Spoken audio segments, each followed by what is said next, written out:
Miriam Delicado, an incredible friend. We consider her part of Camelot, believe it or not, because she is such a supporter and because we tend to work together with her.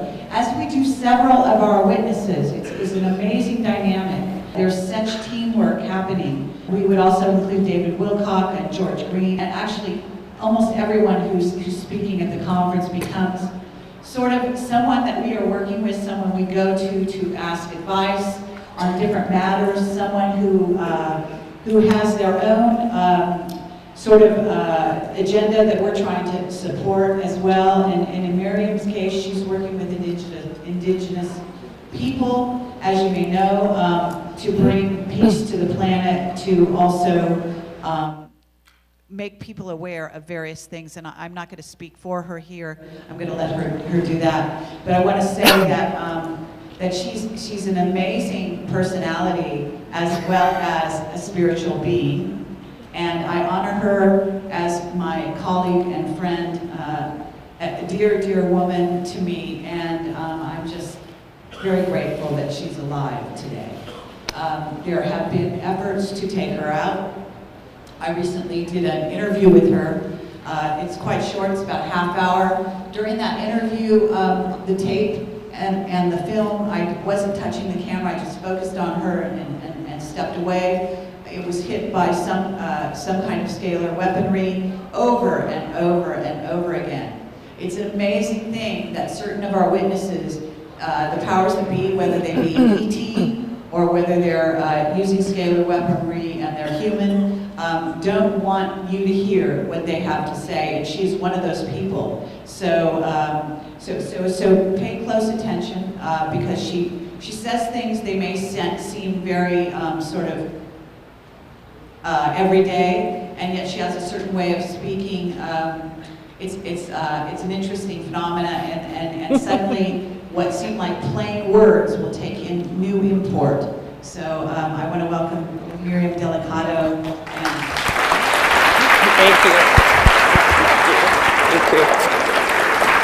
I want to make sure she's wired, so go ahead and talk to the crowd. Let's make sure they can hear you. I think they heard the woo when I sat down, maybe. Does everybody hear me all right? No? Yeah, go ahead. Okay, well, if I start talking, maybe you can hear me a little bit. Wow. Okay, if worst comes to worst, you can hear us. Okay. I want to make sure you have a... Thank you. All right. You know what? That would be great, because this is a bit wonky. You're Thank floating you. back. Yeah, thank you. I feel like a bit of a diva. No. I just want to say that I'm extremely nervous. I'm shaking. It's going to take me a few minutes to get through just a couple of words that I wanted to say that are going to make me cry, so I can get them done and out of the way.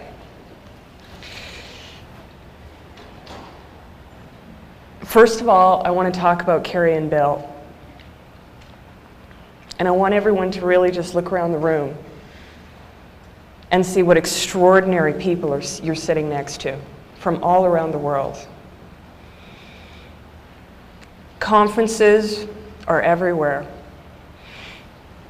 But something that I've noticed that's really special about Camelot and the people that go to Camelot is that you have a deep desire to take action. That you're not just filling your minds with this information, but then you're asking the question, what can I do for myself, for my community? And this whole concept of Project Camelot is really, I believe, making an impact on the world, because I most certainly receive emails from around the world, from some extraordinarily small places in China, villages in Japan, indigenous people from remote areas. So the voices that we have at Camelot are very strong. And I just want to honor Carrie and Bill for allowing not just me, but all of us to have this opportunity to learn and to grow and walk through this process together. So I just want to say thank you.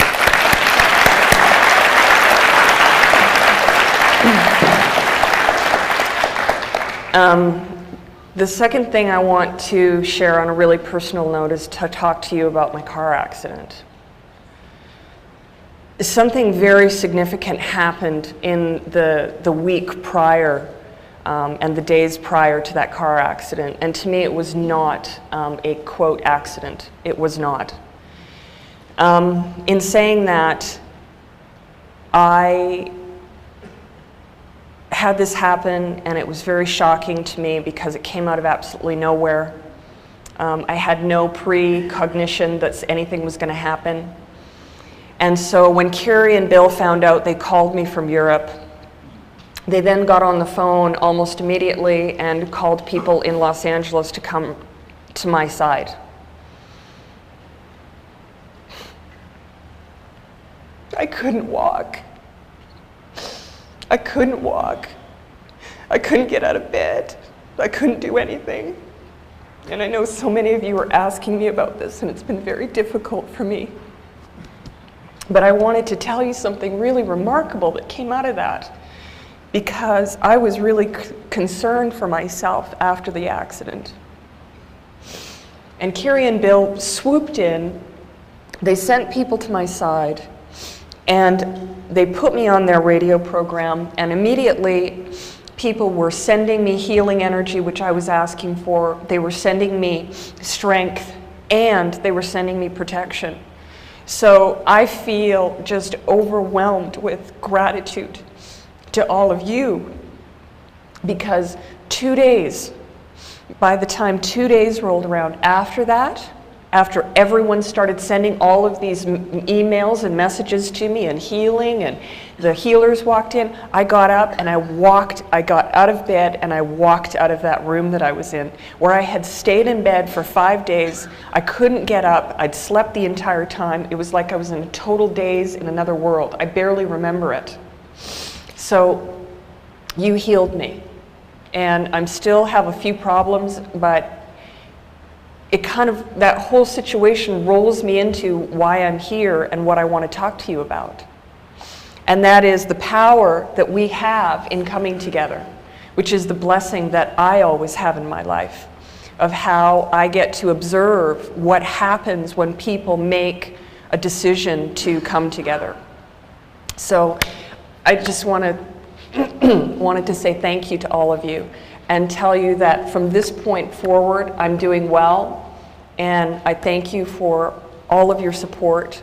And now when we talk outside of this room, let's really get to some business, because now you all know I'm doing well.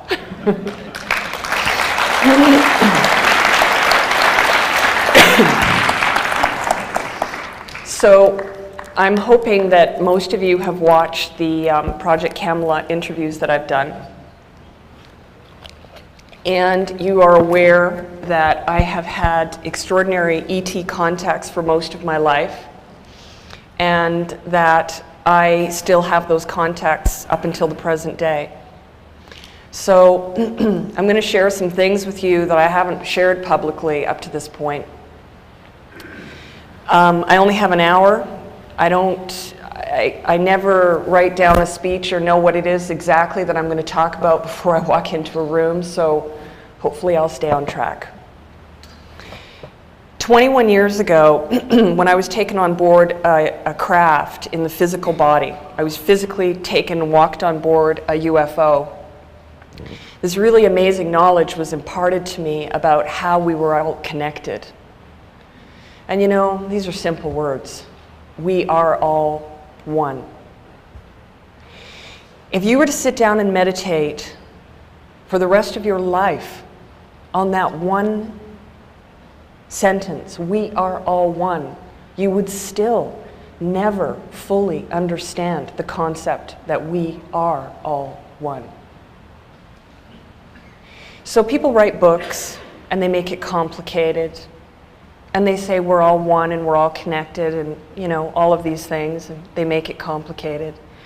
But it's not. It's very simple. We are one people, and that doesn't mean people in the United States. It doesn't mean people in Canada from where I'm from. It means people all around the world. We are one people. And we need to take responsibility for ourselves in our actions for what it is that we are doing to walk into this future that we are heading towards. Now, this is actually one of the main messages that I received from these tall, blonde ETs in 1988, is that there would come a time when humanity would be walking into a time of choice. And you're choosing right now what future it is that you want. We cannot change the world in one day. We cannot change our financial system in one swoop. We cannot even break it down. We can't destroy it because it's what we have. So what can we do? I didn't listen to all of George Green's presentation. I know that he talks about the financial situation quite a bit, and he's very knowledgeable. He's an amazing instrument to be able to come forward and give you this knowledge of the steps that we're taking in order to change the system. Because every time an individual makes the decision and makes the choice and acts on it and becomes responsible to change their financial situation, to change the way that we're living daily life in a monetary system, the way that we're living life and with our food production, all of these issues, and there are many, when they all come together, in all of those little bits and pieces, it becomes the change that we need to have. Now, going back to the ETs, they said that we would come into this time of choice, and that was the first part. One of the second things that they said is that during this time of choice, a lot of people would become crazy. And let me tell you, if you know people around you, they're losing their minds.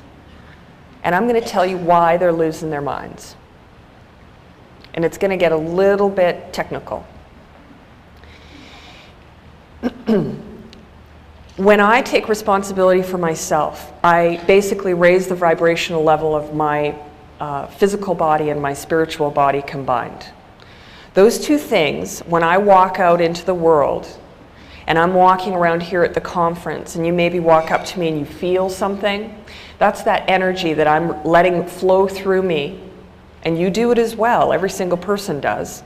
It flows through us, and it's like walking along and letting droplets fall beside you. It's drops of my energy that are melting into yours, and with that energy comes information. So every single person here is being responsible and making a difference just by sitting in this room and listening to these speakers. Because every time you are with other people, you are sharing your knowledge here. So don't panic and think that you need to tell everyone everything all the time, because I get this from a lot of people. I want to tell everybody. It's not necessary. You show them who you are through your actions, through your emotions, through your physical body, through your spiritual self. That's how you make a change.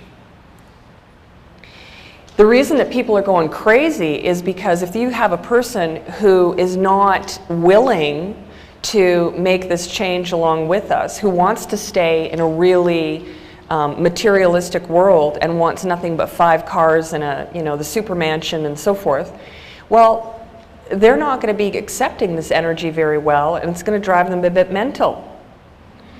So what we need to do is we need to have patience with the people around us. And this was a really big point that these ETs made with me, is that during this particular time that we're going through, and this is going to be over the course of several years, by the way. This is not going to be ending next year. It's not going to be ending in 2012. It's going to be over the course of the next 10, 15, 20 years. So buckle down, because this is just the beginning. You are the people who are going to lead the others into this new world that we're walking into. So we need to take care of ourselves spiritually. We need to take care of ourselves mentally, but with the knowledge. And it sounds really simple, doesn't it?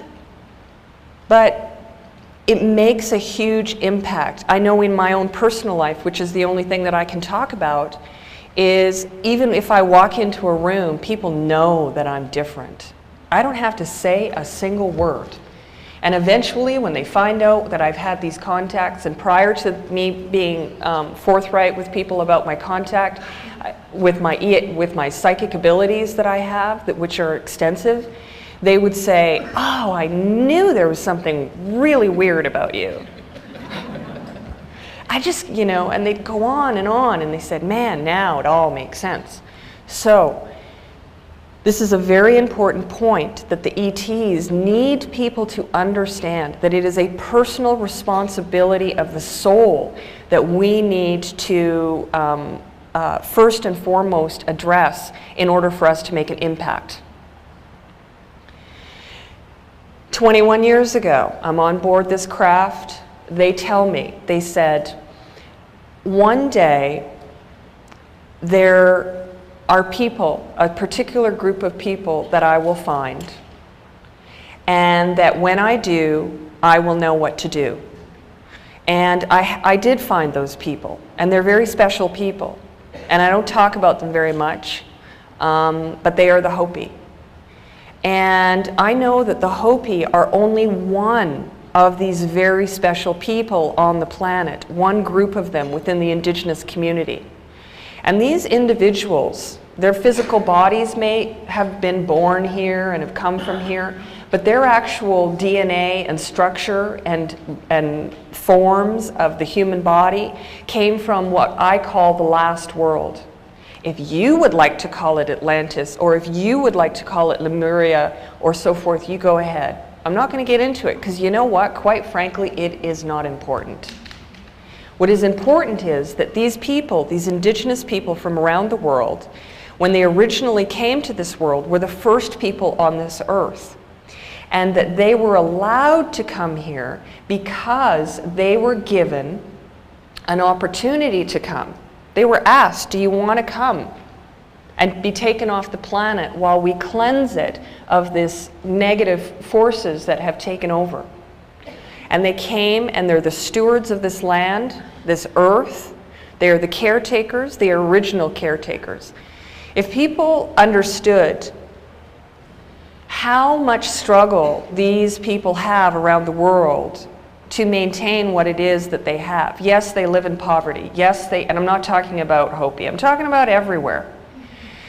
They live in poverty. They have struggled through repression. They don't have proper schooling. They have a lot of problems with the same issues that we have in the rest of the world, with alcohol and drugs and so forth. But make no mistake that even through all of that, if you meet an alcoholic that is an indigenous person, you still know that they are special if you sit and listen to them. And what is that? It's their DNA that has come from the last world. And that's one of the things that these ETs talk to me about quite detailed. That during this time of choice and during this time of change, that these people held a key to our future. So in the history of the indigenous people, they have been crushed by outsiders, not just whites, the outside world, those that have come afterwards, which is the rest of the population. And they have their own land. They're protecting the water. They're protecting the earth. They have certain abilities to work within the system of the financial system in order to create the new systems. If they have sovereignty, they have the ability to change the monetary systems and create their own banks. If they have their own land, they have the ability to create eco-villages that are going to be the platforms for a new future. If they have massive amounts of land, then they can begin to build new ways of farming and producing food that is more productive than having it the way that we have it right now, which is killing our soil. They also have knowledge about how herbs and medicines and healing practices that we can benefit from. But let's be clear on something which is really important. What I'm talking to you about sounds as though it came from, you know, me reading a book or looking at something over here or having a conversation over there. But what I'm actually talking to you about came directly from extraterrestrials. So I take note of that and I say, all right, what can I do in order to assist them? So if you want to make a huge impact and you want to make it quickly, one of the ways that this community can do that is to find the tribe in your area and ask them, what can I do to work with you? You're not going to be there to help them. We don't help each other. We assist one another. Because a lot of people try and help, and they use their egos and they use another part of themselves. And that doesn't work. But if you work with someone, then you leave the ego out of it and you actually accomplish something. Now, 21 years ago, they said there would be a time, and I call it the Great Gathering of humanity. I have to look at how much time I have. I'm going to share something extraordinary with you. This is the first time I've shared this publicly, and I think it's time. 21 years ago, and I know I keep repeating myself because I'm actually a little tired and I had a rough day yesterday, so I apologize. When they talked about this great gathering, they said that one of the keys to this, the biggest key, was the indigenous communities around the world coming together, first and foremost. Secondly, it was the star family, the star beings that are here in body like myself, and I'm sure like a lot of you out there sitting in the audience. Because we are the ones doing the work. We are the ones making the changes. We are the ones that are not working from ego. There's no place for it here. We are in absolute service, giving up our family lives to a certain degree, giving up our homes, our cars, our financial stability, giving up our friendships that we've had for years in order to work in absolute service for humanity and for the earth. So the indigenous cultures come together, the star beings and the star family come together, and beyond that, how do we pull everyone else in? The mothers, the children, the grandchildren, the grandfathers, everyone, the politicians. And I'm really sorry to tell you this, but the religious leaders from around the world as well. I'm not interested in talking to someone about how this religion is no good, and that religion is no good, and this belief is no good, and that one. You know what? Every single person on this planet is a human being. And so if we want to make a change, we need to invite everyone into the circle. I had a conversation with someone here last night who was a little off center. And they said that they felt as though there were a number of alphabet people in the room. And you know what? If there is anyone here along those lines that's from some sort of an organization that doesn't like what we're doing, you know what I said to this person? I said, invite them to sit down with you. Invite them to your table and have a conversation with them. And teach them something, because that's what this is about. Because when that person walks away, guess what? They're still in this body. So regardless of what they're being told to do or directed to do, they're still going to be able to hear your voice. So this great gathering is something that I have been waiting a very long time in order to begin working on. Because that's exactly what I was instructed to do, was to talk to people and let them know that this great gathering will take place around the world. It will not have a charge. So if you hear about a gathering of indigenous people, if you hear about a gathering of other people and there's a big charge for the amount of money that you need to go, this is not the prophesized gathering. This is not the great gathering, because that is not for sale for any charge. For such a long time, people ask me the details of what it is that will happen. And I tell them that I have held this vision in my mind for all these years of every man, woman, and child on earth knowing that this event was taking place all at the same time, or maybe all in the same week, where gatherings around the world would happen in the middle of a city, in the middle of a village or a small town, and people would just gather. And the gathering doesn't have to say anything. They just have to gather and be peaceful and say, we want to change in this world. You know, 9/11 was a horrible thing. And again, at this point in my personal world, I don't care who created it. What I care about, and I think about often, is the power of humanity. Because the moment that I saw that tower come down, do you know what well, I'm sure some of you know what I did. I cried, because I cry a lot. But I cried emotionally. I was so distraught and so disturbed because I knew that this would affect every single human being on earth. And I cried because I felt, my God, they're going to go to war. This is it. Nuclear war is on its way. My God, I prayed and prayed and prayed.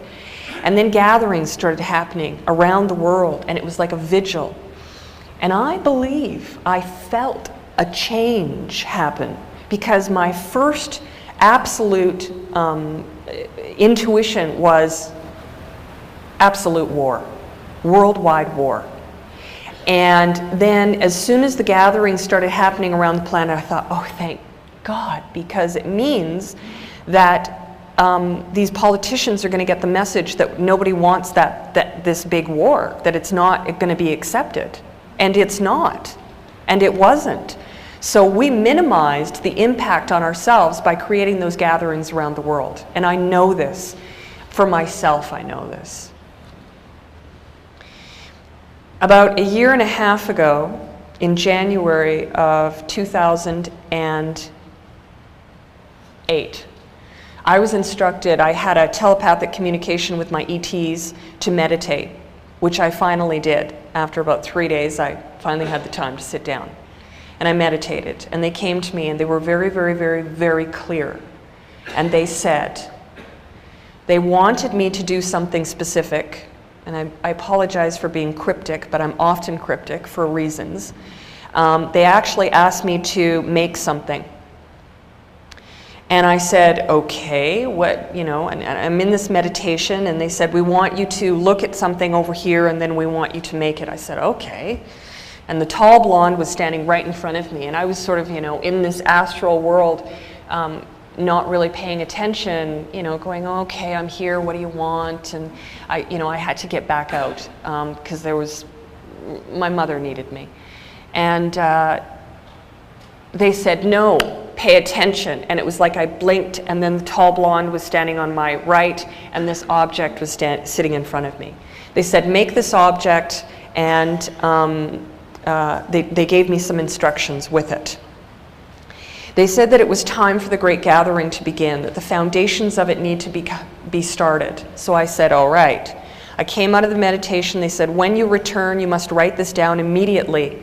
And I said, okay. So I came out of the meditation, I sketched it out, and I put it away. That was in January. In March, I took a trip. I was going to Nevada. I said, do I need to bring it with me? They said, no. Very clearly, no. I said, okie dokie. They said to me in around July, they said to me that they wanted me to get on the road and make this piece that they wanted me to make and start the foundation of laying the foundation for the Great Gathering. I said, okay. I was looking after my mother at the time, who was aged, and she was in the dying process. And I said to them, no way, not doing it, not leaving her. I said, you have to give me exactly what I ask for or forget it. So I laid out my demand list, and I said, my mother must be taken care of. She must go in a place where she is loved and she is taken care of to the highest good first. You must supply me with the money because I had no money.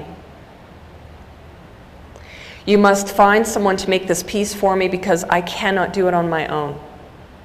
And the fourth thing, I said, you must, and I want you to listen very carefully to this because this is going to teach you something about the creation that we have the ability to do. You must bring eagle feathers to my feet.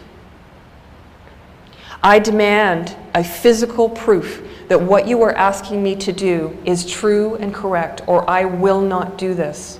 I must have this come to me physically, or I will not believe that this is real. So, I demand eagle feathers to my feet, and I demand one white, pure white feather. A week later, this piece is carved.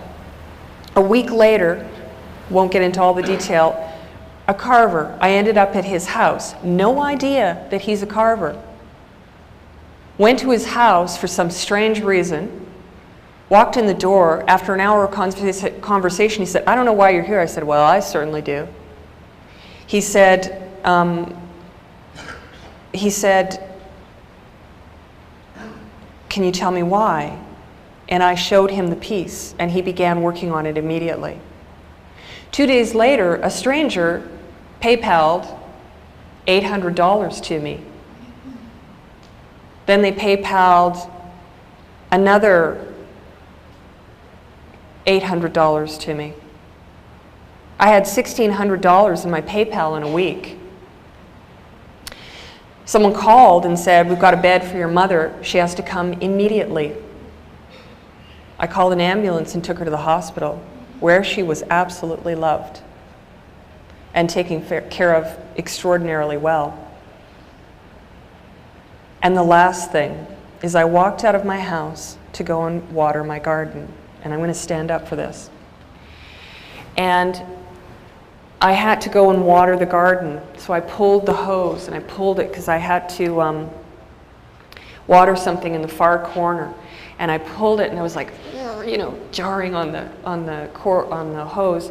And then I stood there, and I had my feet, and I was like, oh, and I was just looking at the garden. And then I looked, and right here, literally, right there,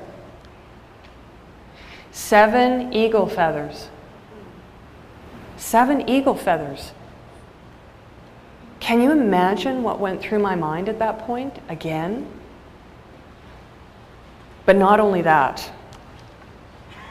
Not only that. There was one pure, absolutely pure white feather sitting in the middle of it. I told them, I said, I don't care how you bring these eagle feathers to me. You can bring someone to my door and knock on the door and say, come, you know, here's your eagle feathers. You can leave them at my doorstep. I said, none of this, get in the car, drive five minutes, get out, walk into the bush. I said, I can't do that, because at that point I couldn't leave my mother for more than 20 minutes at a time.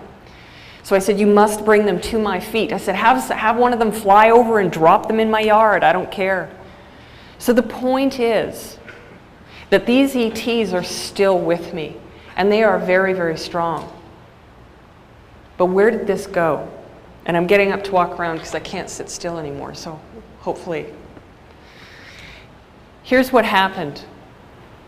I took the piece. I went to Arizona. The message was, the gathering, the great gathering must begin. And I'm shaking, I'm vibrating all over as I'm saying this to you. And through this strange set of circumstances, which I don't have time to get into, I ended up talking to someone who said that these people from South America, the Mayans to be exact, were calling on this gathering because they themselves had been receiving messages that it was time for the great gathering to take place. And it was an absolute chance that I ended up having this meeting with these 2 individuals. And the events leading up to it was extraordinary. So the point is that as I'm staying in my own remote little world because I don't read books, I don't talk to people a lot about the messages that they're getting, I don't go to lectures, that type of thing, to try and keep myself as clear as possible. So when I do get a message, it's powerful. And they said to me that it was time for this gathering to take place.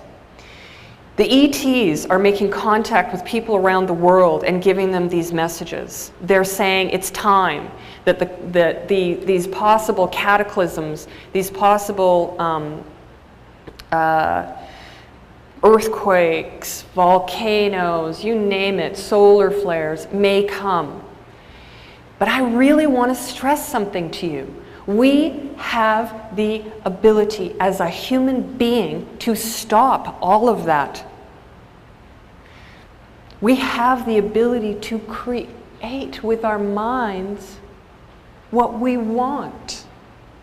So you can focus on your financial situation, you can focus on your home, you can focus on the fact that you're not sure where your job's going to come to, but please do me a favor and focus on what it is that you want in the world.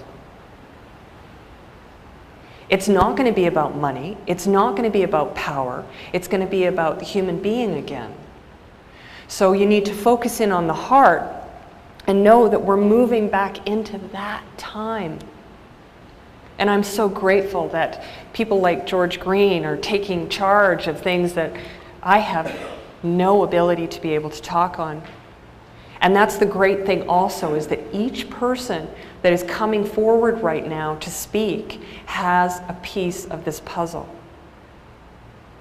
So the Great Gathering is in the stages of beginning. Now, I'm going to say some things that'll probably tick off some people. And I apologize to them, because if they watch this film, they're not in this room, but if they watch this film, they won't be very pleased with me. The Mayans have begun to come forward. And I'm sure that many of you are hearing about this. Now, I have contacts in the indigenous world who are not the Mayans. Other people in the indigenous world, and I'm not just talking about one tribe, I'm talking about several of them. They do not agree with what it is that these Mayans are saying. They are not agreeing with it. They do not believe that saying that the end of the world is coming is the right approach, because it's not. The Mayans are the timekeepers. Well, great, they're the timekeepers. Do they have so much ego that they can't believe that the other tribes need to be involved in what it is that they're doing? This is not about the Mayans. It's not about the Hopis. It's not about the Lakota. It's not about anyone.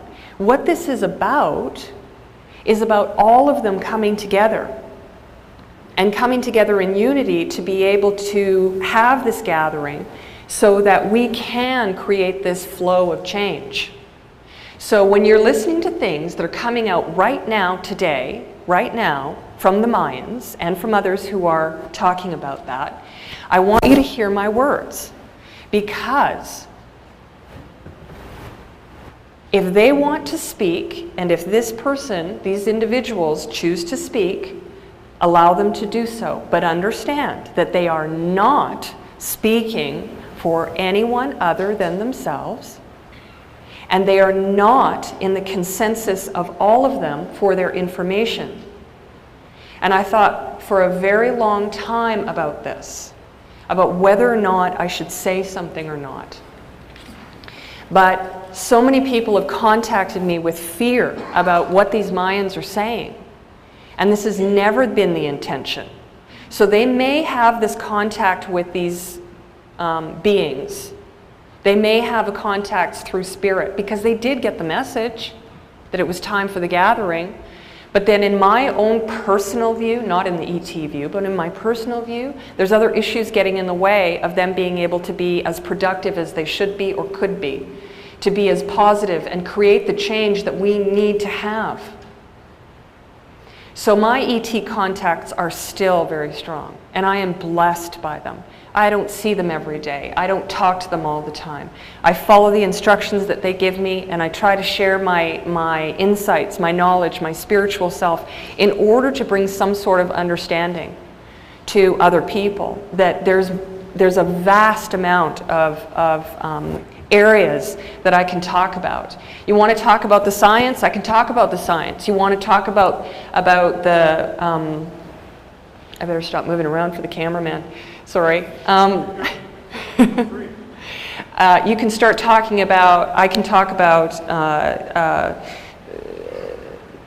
the way that the crafts are run and some of that technology, but what does it do? What does it do for you? Tell me. All these different technologies are out there. 0-point energy, this kind of energy, there's so much talk about that. You know what? There's not a single area in your life that doesn't absolutely reflect right back to these ETs. Food production, the way that we're planting our food and what's happening with it right now may have come from somewhere that is not a positive source through genetic manipulation of seeds. Get your seeds, your heritage and heirloom seeds, so that you can continue to grow our own food. That process is being shut down all around the world, and we need to be very, very careful of what it is that we're doing with our own food production. Because our waters are being taken away, our food is being taken away, our rights. I'm in the United States right now, and I have great respect for every single human being on earth. So to me, I don't talk about a particular country. I talk about humanity and I talk about people. And every single man, woman, and child on this planet has a right to have a life that has food, water, shelter, and guess what else?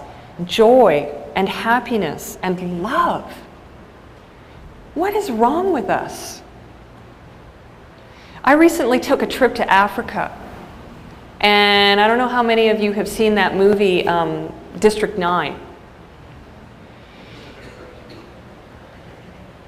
I went to see that because I like to see what's being put out into the, into the world regarding this subject matter. And I was horrified to see that the living conditions that these ETs were living in.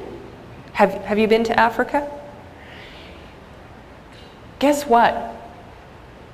It's the way they live. Miles and miles and miles of shanties.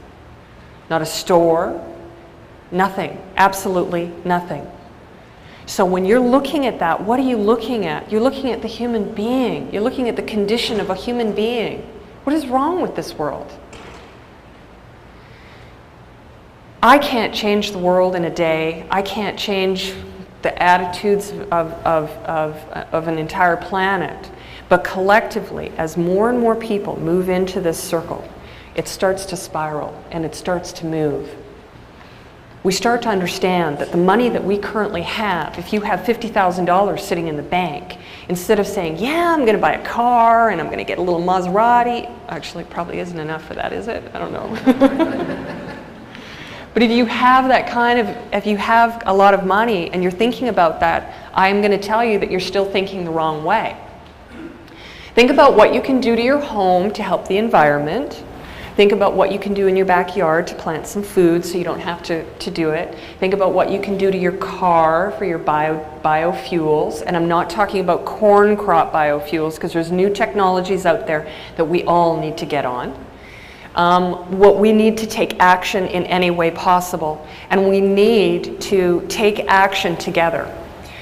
When I started, I said, I was healed because of the people in this room and the people from Project Camelot. And I truly believe that because I couldn't move.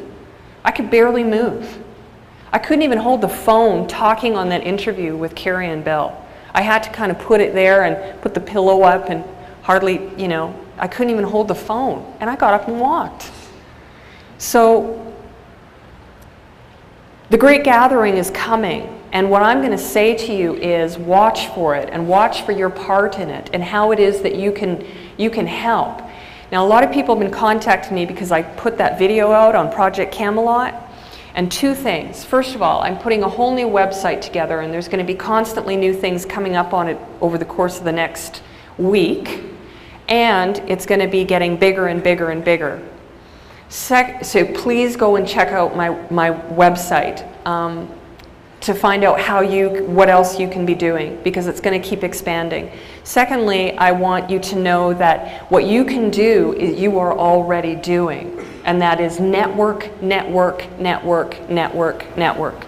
Because when the call comes out, I had someone tell me once, I don't have this confirmed, but I had someone tell me once that the Tiananmen Square when that happened, the Qigong, hopefully I said it right, people that follow Qigong within 1 hour rallied 10,000 people into Tiananmen Square, which is why the government in China no longer allows, they're really against Qigong. Now, be very careful how you end up using your network. Be aware that you are waiting for the moment to arrive. When this moment arrives and you get the call and it's time, I would love to see every network, whether it is people who are following ETs, they want the spiritual knowledge, the technology people, people who have the programs for clean water, for poverty. I'm not really, again, I'm not really interested in people just that are interested in UFOs and ETs. I'm interested in everyone. So when that network goes out, it's not going to be, oh, well, come and join us at the ET gathering. It's going to be, come and join us at the human gathering. And so keep building your network in your personal life to the fullest extent that you can and is possible. And then, which is what we've all been doing for the last, how many years? Something really important for myself that I want to say to everyone out there is it wouldn't be possible for me to stand here or for any of the speakers to be here if it wasn't for people like you. It wouldn't be possible for me to stand here personally if it wasn't possible for all of those individuals who took all of that ridicule, all of the hardships, all of the difficulties that they had. They made it easy for me. Because 21 years ago, when I had my contact, my big physical contact, 21 years ago, I couldn't say ET, I couldn't say alien, I couldn't say craft, I couldn't say spiritual knowledge, I couldn't say propulsion system, I couldn't say alien technology. I couldn't talk. So we have slowly been building and building and building, and you are the first primary big wave. And you have the ability through your voice, through your heart, through your actions, and through your responsibility to be able to make the changes that are necessary. All of these things that I'm saying to you, all of them, every single word that I am saying to you is not my personal thinking unless I tell you that. And I'll say it, this is what I personally think.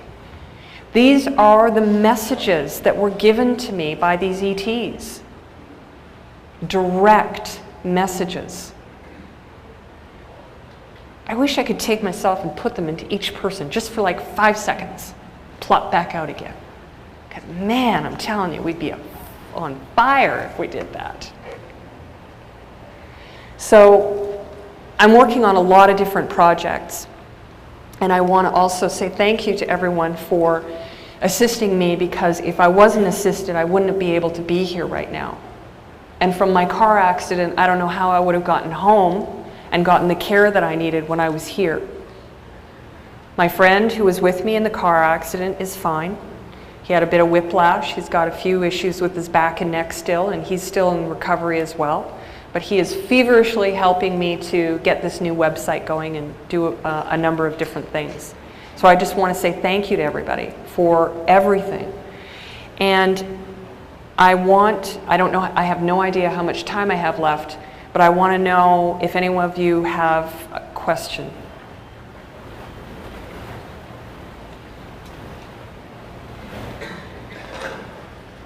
We will wait for the mic. You can stand up. First, what is the name of your website? Oh, the new website is coming up. He's working on it right now. Is bluestarprophecy.com. Okay. I'm sorry. One more question. You spoke briefly about the Mayans. It is my understanding, or at least according to Drumbo Melchizedek, chosen. You have to use the mic. Yeah, you have to use the mic. We're recording this, so anybody who talks, please use the mic. Apparently, Drumbo Melchizedek claims that he's been chosen by one of the senior Mayans as a spokesperson for them.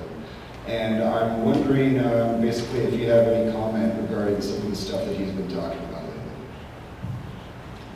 lately. If you have any knowledge of it, I'm sorry.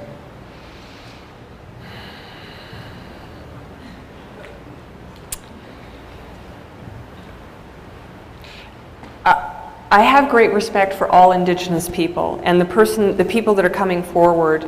Drumbo has been chosen by the Mayan Council to come forward and speak, and that's their business. That's what they are doing right now. And the Mayan Council did, in fact, receive messages, and I know this for a fact, to come forward. I have great respect for everyone in South America, including the individuals from the Mayan Council that he is dealing with.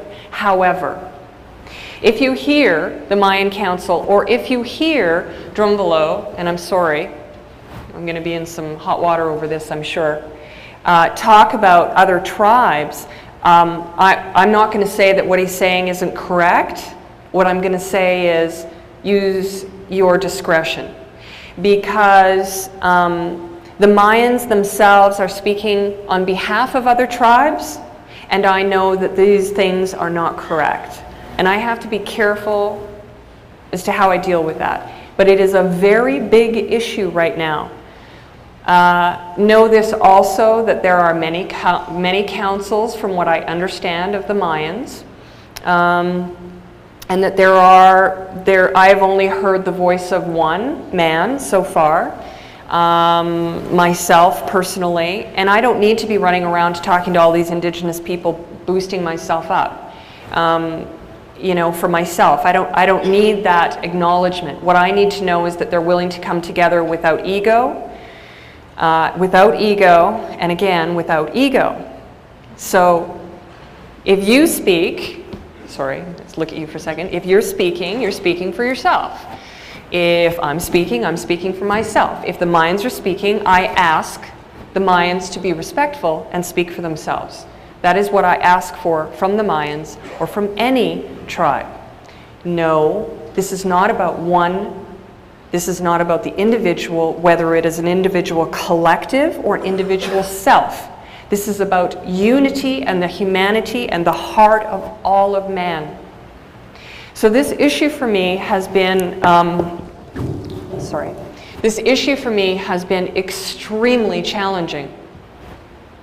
Now, something in this also, I made a comment that someone from South America was doing black magic on me, and I know that they were. This was not, because people have asked me about this. They said, was it George Green? I'm like, no, it wasn't George Green. Yeah, can you see him with the little, yeah? I don't think so. So it was not George Green, and it was not the Mayans. So I'll just leave it at that. But it was someone that I know is doing it. The point in that is, yes, just be cautious. What was the article that you were asked to create, if you can tell us, and what will its purpose be, and when do you think the Great Gathering will be? The piece itself I cannot talk to you about in detail at this time. It will come forward at a later date. The Great Gathering is in the process of being, it's always been in the process of being made through networking, through talking to people, and through laying foundations. Do I know when it will be? No, but I'm going to pray, and I ask you all to pray that it will happen as quickly as possible. You'll all know, believe me. You've probably been asked this question before, but why, in your opinion, did they choose you to contact, and do they want more people to be contacted, or do they want more people to continually actively spread this message? Daryl. Yes. Why was it that I was, quote, chosen? Am I special? No. What I was is, I'm an individual. I'm at least in part, a human being. Probably more than ET, but I do have some, I believe I have ET DNA in me. My family lineage will go all the way back to the beginning of human life and the creation of these bodies. This is one of the reasons why certain families will have ET contacts from generation to generation. So it's not the individual, it's whether or not the physical body is strong enough to be able to withstand the higher vibrational frequency of what it is that's coming through. So did that answer it a little bit? Daryl? Everyone in this audience, I want you to know, I would like you to know I am a Hopi. I am from the far mesas that Miriam has come to visit us and bring her message. We appreciate her visit. She brings in a message that will help us and other individuals on this earth, in this community. We're trying to develop a good rap with her, and we appreciate the information she brings. Thank you. And we're hoping to work together, share what we can with her, accept what she brings to us. We appreciate it. Thank you. Bye. Thank you.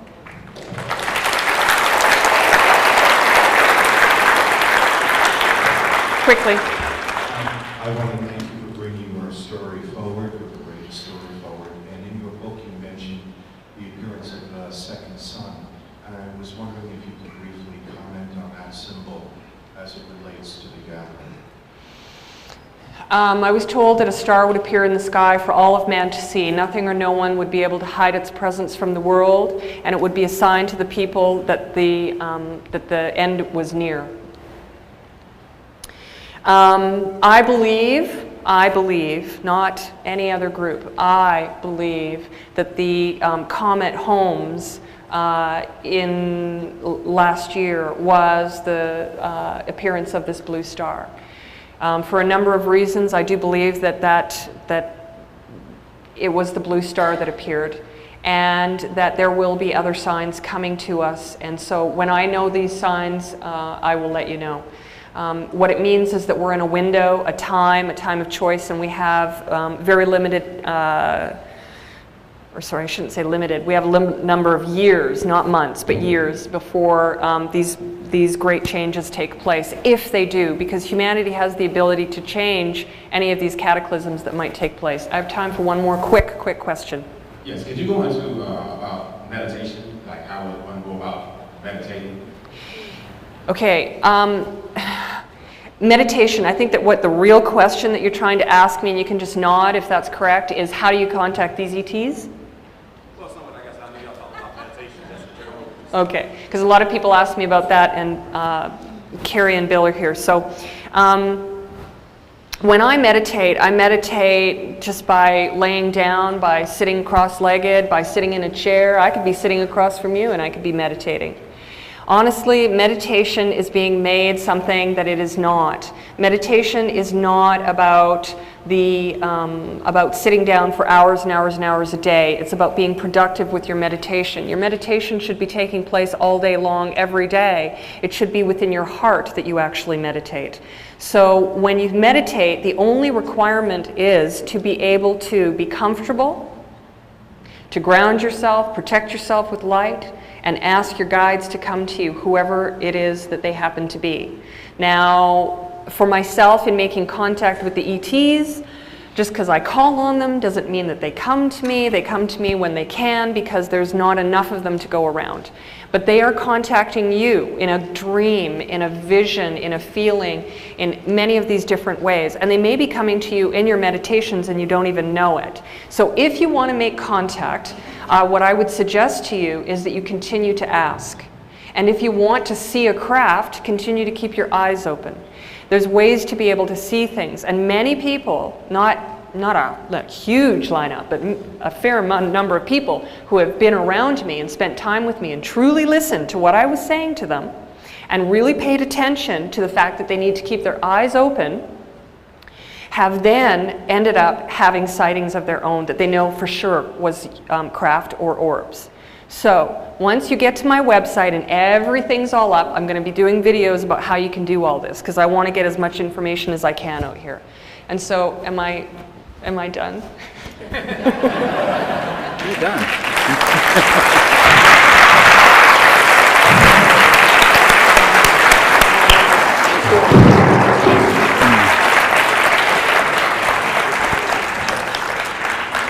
So just before you go, again, my website's bluestarprophecy.com, and I have a couple of books here, and I can take some orders if you want and so forth. And again,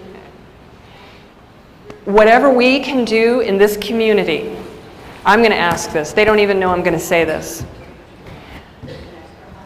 If you want to take responsibility and you want to make a difference, please do one thing. Support Carrie and Bill.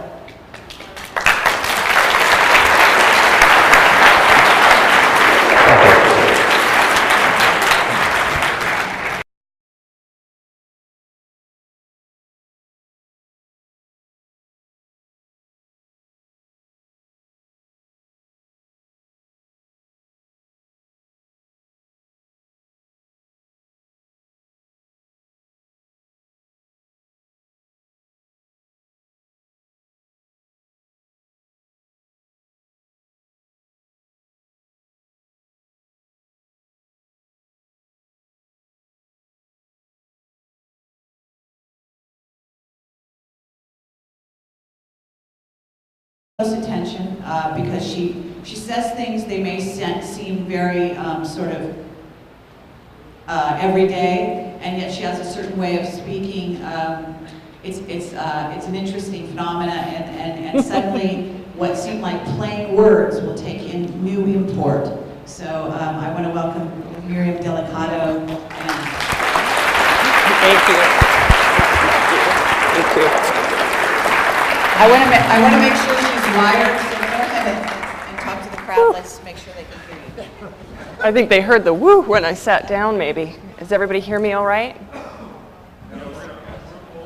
No? Yeah, go ahead. Okay, well, if I start talking, maybe you can hear me a little bit. Wow. Okay, if worst comes to worst, you can hear us. Okay. I want to make sure you have a... Thank you. All right. You know what? That would be great, because this is a bit lanky. Thank you. Yeah, thank you. I feel like a bit of a diva. No. I just want to say that I'm extremely nervous. I'm shaking. It's going to take me a few minutes to get through just a couple of words that I wanted to say that are going to make me cry, so I can get them done and out of the way.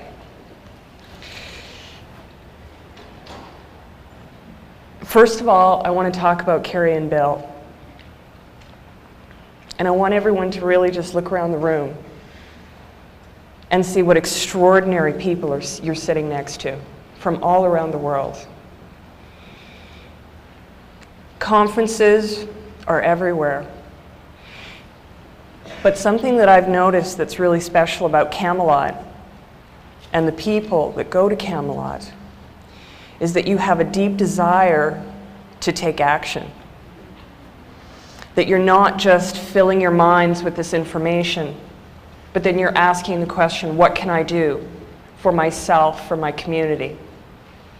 And this whole, I only have an hour. I never write down a speech or know what it is exactly that I'm going to talk about before I walk into a room, so hopefully I'll stay on track.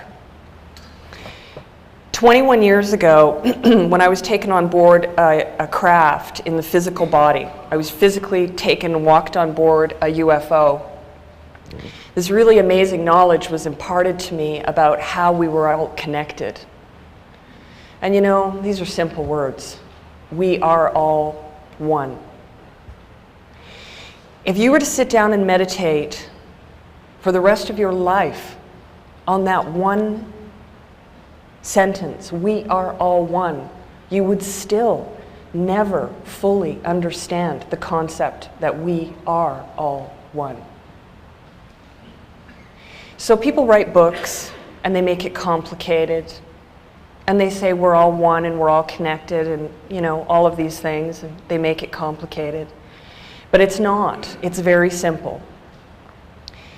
We are one people, and that doesn't mean people in the United States. It doesn't mean people in Canada from where I'm from. It means people all around the world. We are one people.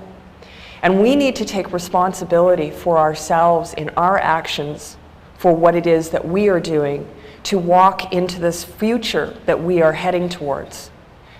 Now, this is actually one of the main messages that I received from these tall, blonde ETs in 1988, is that there would come a time when humanity would be walking into a time of choice. And you're choosing right now what future it is that you want. We cannot change the world in one day. We cannot change our financial system in one swoop. We cannot even break it down. We can't destroy it because it's what we have. So what can we do? I didn't listen to all of George Green's presentation. They sent people to my side and they put me on their radio program, and immediately people were sending me healing energy, which I was asking for. They were sending me strength, and they were sending me protection. So I feel just overwhelmed with gratitude to all of you, because 2 days, by the time 2 days rolled around after that, after everyone started sending all of these emails and messages to me and healing, and the healers walked in, I got up and I got out of bed and I walked out of that room that I was in, where I had stayed in bed for 5 days. I couldn't get up. I'd slept the entire time. It was like I was in a total daze in another world. I barely remember it. So you healed me. And I still have a few problems, but it kind of, that whole situation rolls me into why I'm here and what I want to talk to you about. And that is the power that we have in coming together, which is the blessing that I always have in my life, of how I get to observe what happens when people make a decision to come together. So I just wanted to say thank you to all of you and tell you that from this point forward, I'm doing well, and I thank you for all of your support. And now, when we talk outside of this room, let's really get to some business, because now you all know I'm doing well.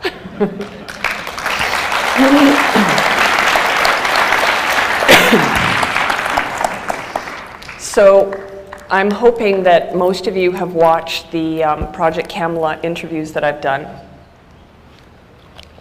And you are aware that I have had extraordinary ET contacts for most of my life, and that I still have those contacts up until the present day.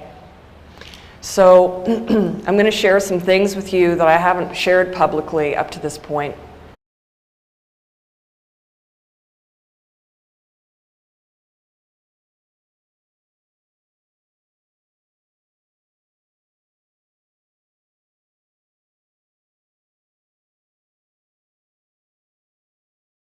Miriam Delicado, an incredible friend. We consider her part of Camelot, believe it or not, because she is such a supporter, and because we tend to work together with her. As we do several of our witnesses, it's an amazing dynamic. There's such teamwork happening. We would also include David Wilcock and George Green, and actually almost everyone who's speaking at the conference becomes sort of someone that we are working with, someone we go to ask advice on different matters, someone who has their own sort of agenda that we're trying to support as well. And in Miriam's case, she's working with indigenous people, as you may know, to bring peace to the planet, to also make people aware of various things, and I'm not going to speak for her here. I'm going to let her do that. But I want to say that that she's an amazing personality as well as a spiritual being, and I honor her as my colleague and friend, a dear, dear woman to me, and I'm just very grateful that she's alive today. There have been efforts to take her out. I recently did an interview with her. It's quite short, it's about a half hour. During that interview, the tape and the film, I wasn't touching the camera, I just focused on her and stepped away. It was hit by some kind of scalar weaponry over and over and over again. It's an amazing thing that certain of our witnesses, the powers that be, whether they be ET or whether they're using scalar weaponry and they're human, don't want you to hear what they have to say, and she's one of those people. So, pay close. The whole concept of Project Camelot is really, I believe, making an impact on the world, because I most certainly receive emails from around the world, from some extraordinarily small places in China, villages in Japan, indigenous people from remote areas. So the voices that we have at Camelot are very strong. And I just want to honor Carrie and Bill for allowing not just me, but all of us to have this opportunity to learn and to grow and walk through this process together. So I just want to say thank you.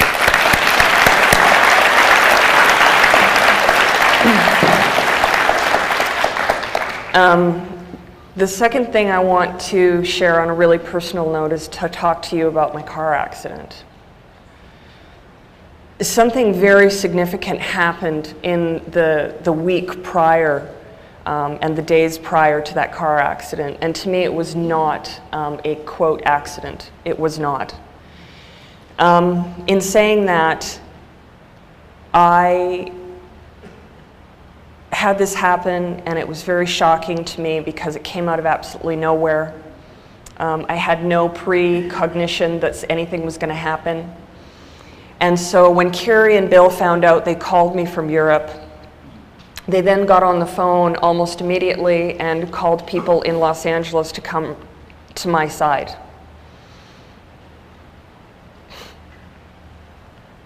I couldn't walk. I couldn't walk. I couldn't get out of bed.